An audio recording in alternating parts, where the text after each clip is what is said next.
Hi, Sigmund. It's Salvador Dalí, the famous surrealist. We know each other from London. Yes. You must be wondering what that was all about with the snail. After I had visited you in 1938, I made these drawings on which your head looks like a snail. I can explain it to you. When I went to your house, I saw in the courtyard a bicycle leaning against the wall, and on the saddle, attached by a string, was a red rubber hot water bottle which looked full of water, and on the back of the hot water bottle walked a snail. Yes, and? I know, for psychoanalysis it is abundantly obvious that the snail is a symbol of the female genital.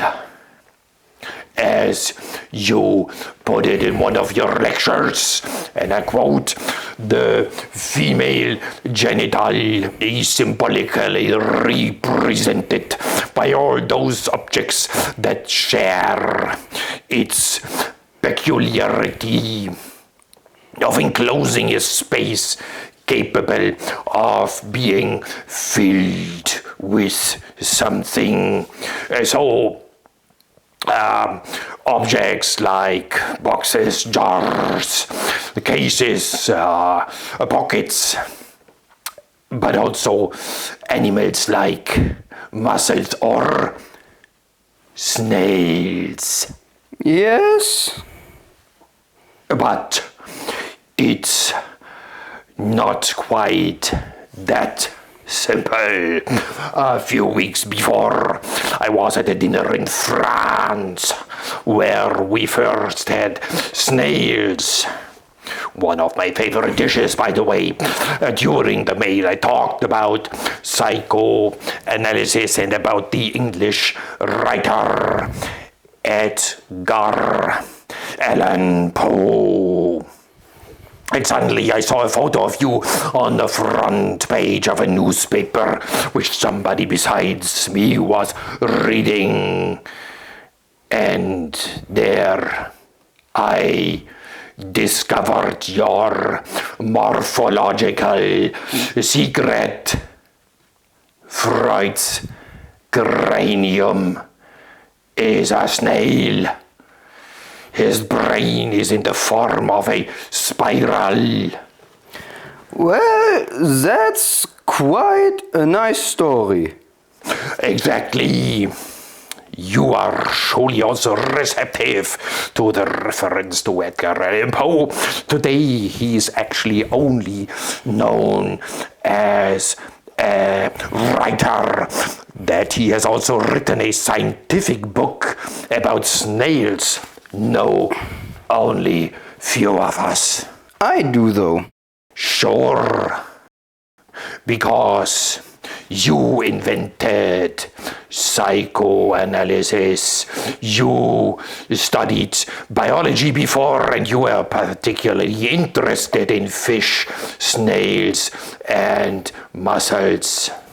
So we understand each other much better than I thought. You see, it's not so much about the symbols we're talking here, but more about a biology of forms. I see. About living morphologies, and here about the spiral. Yes, and the spiral occurs frequently in biology, not only in snails or mussels, but also, for example, in sunflowers or in the horns of antelopes, goats, and rhinoceroses. So, why don't you talk about this more often? You accused the Surrealists of not being analytical enough. I remember your quarrel with my good friend André Breton. But actually, your analysis often stops at very flat comparisons. Why do you think that?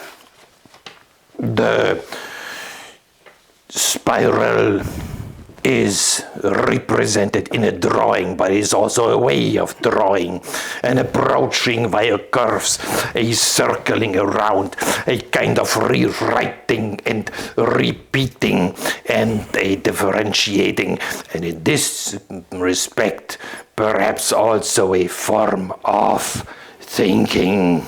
Yes, I understand. You mean the way I write my slow, groping manner. That's why I want to come back to your description from the beginning. There is not only the snail, there is also the bicycle and the hot water bottle, which we should also talk about, right? I guess that goes into the direction of a chance meeting of the sewing machine and umbrella on the dissecting table, Le Triamont, and so on and so forth. So, again, the aesthetics of the Surrealists, not a theory of the unconscious, but rather a poetry anyway. I'll think about it. But, as you know, I am slow. Like a snail.